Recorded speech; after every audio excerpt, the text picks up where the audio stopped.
Bien, vamos a ver sobre las propiedades, algunas de las propiedades que cumple la transformada de Laplace. La primera propiedad y que es bien importante, una propiedad llamada la propiedad de linealidad.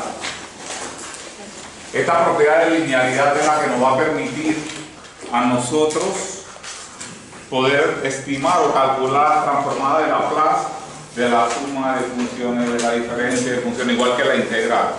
Cuando usted tenía la integral, el operador integral era un operador lineal. ¿Por qué? Porque le permitía a usted sacar las constantes de la integral, ¿sí o no? Y cuando usted tenía la suma de funciones, ¿usted qué hacía? La separaba en varias integrales.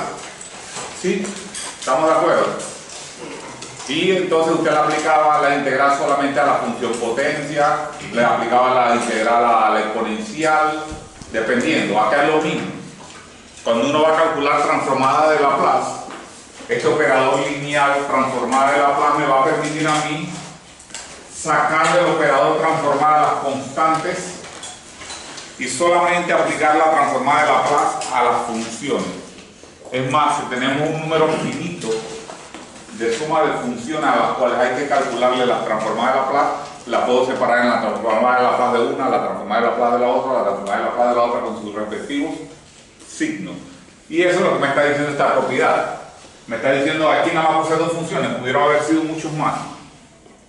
Que si yo tengo dos funciones y me está asegurando este teorema además que ya esas funciones deben tener transformada de Laplace. Es decir, Laplace de f de t, ya yo les dije que siempre Laplace de las funciones se escriben con letra mayúscula de la correspondiente función chiquita, ¿cierto? Es decir, la que tengo en variable tiempo se escribe en mayúscula con la variable compleja s. Entonces, la transformada de Laplace de f de t es f de s y la transformada de Laplace de g de t es g de s, donde beta es una constante arbitraria y alfa también. Dice que si yo le aplico Laplace a la suma de alfa multiplicando a la función f más la beta multiplicando a la función g, eso procede a que yo la puedo separar en Laplace de esto más Laplace de esto. Aquí está. Posteriormente las constantes salen del operador y solamente le aplico la transformada de Laplace a cada función correspondiente, por lo tanto la respuesta debe ser esa. Esta propiedad es bien importante y siempre se va a utilizar. La segunda propiedad es la propiedad de existencia de la transformada de Laplace. Pero para llegar a la existencia tenemos que mirar algunas condiciones que deben cumplir las funciones. Vamos a mirar qué condiciones son. Continuas o seccionalmente continuas a trazos. Son esas funciones que uno define en llaves. ¿De acuerdo? Es decir, yo puedo tener una función definida en un intervalo desde A hasta B, pero que ella dentro de A y B tiene diferentes gráficas. Una parábola, una recta, un hipérbola, lo que sea. ¿Vamos? Entonces, a esos tipos de funciones se le llaman funciones seccionalmente continuas, porque ellas son continuas por pedazos. Es continua aquí, es continua acá, es continua acá, pero en su intervalo total no es continuo porque tiene discontinuidades de salto. Es decir, vamos a mirar una función f definida por muchas funciones, pero en este caso tengo 4 funciones definidas para ella. Tengo, por ejemplo, la función 1 va definida desde A hasta T1, la función 2 va definida de T1 a T2, la función 3 de T2 a T3, la función 4 de T4 hasta B. O sea, el intervalo total es desde A hasta B, pero dentro hay pedazos, ¿lo ven? Entonces, cada una de ellas tiene una gráfica. Hicimos gráficas arbitrarias. Ahí está. Es decir, yo la puedo mirar en su extensión, como la gráfica de F1, la gráfica de F2, la gráfica de F3, la gráfica de F4. ¿Lo vieron? Entonces, si yo la tomara desde A hasta B, es discontinua porque tiene saltos. Hay un espacio, hay un espacio, hay un espacio, pero si yo la tomo en el subintervalo de A a T1, es continua. De A a T2, de T1 a T2, continua, eso sucesivamente, por eso se llaman seccionalmente continuas a trazos. Ahora, ¿por qué esta función es discontinua? porque el límite por la izquierda es diferente de quién, del límite por la derecha. Si estos límites fueran iguales, esta gráfica engancharía y sería continua totalmente. ¿Estamos? Sí. Cuando ustedes estaban en cálculo 1 decía demuestre que la función tal es una función continua, ¿usted qué hacía? Usted demostraba primero que la función existía en el punto, es decir, las imágenes existían. Si usted estaba valorando en 0, usted decía f de 0 existe. Después iba a verificar que el límite existiera, ¿sí o no?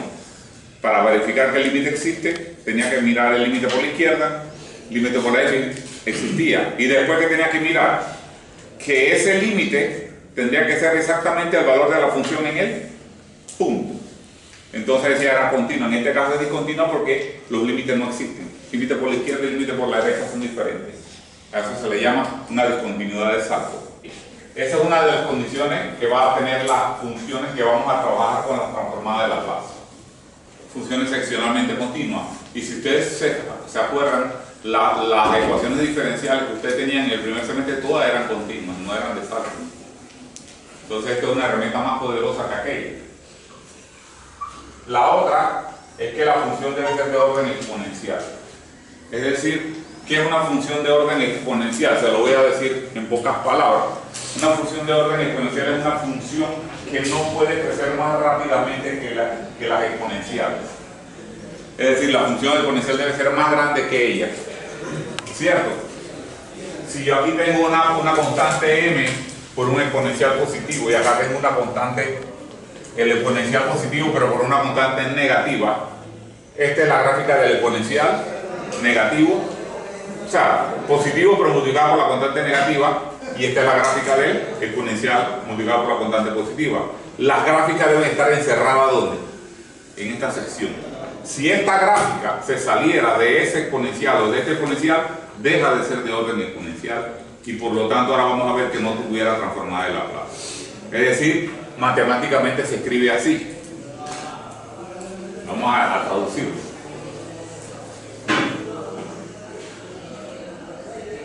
Una función de orden exponencial es una función f de t. Si miramos que cuando t va al infinito, existen un número real sigma y una constante positiva m y t, tales que cuando yo pongo aquí el valor absoluto de la función es menor que m multiplicado por ¿quién? Por e a la sigma t. Se lo voy a plantear así. Cuando ustedes en precálculo ponían que x era menor que 3, eso era así, solo si, ¿qué cosa?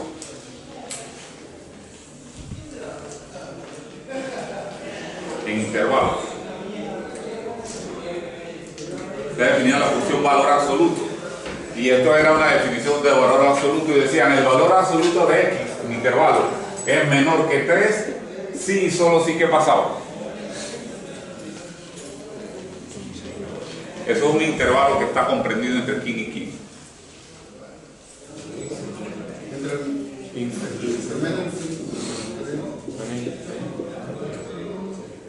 ¿Se acuerdan? Si aquí era cerrado, entonces acá lo cerraban. ¿O no? Entonces le decía al profesor, dibuje la gráfica, ya venía, bueno, como es abierto, hacía así, desde -3 a 3. Si era cerrado, entonces hacíamos así, ¿sí o no?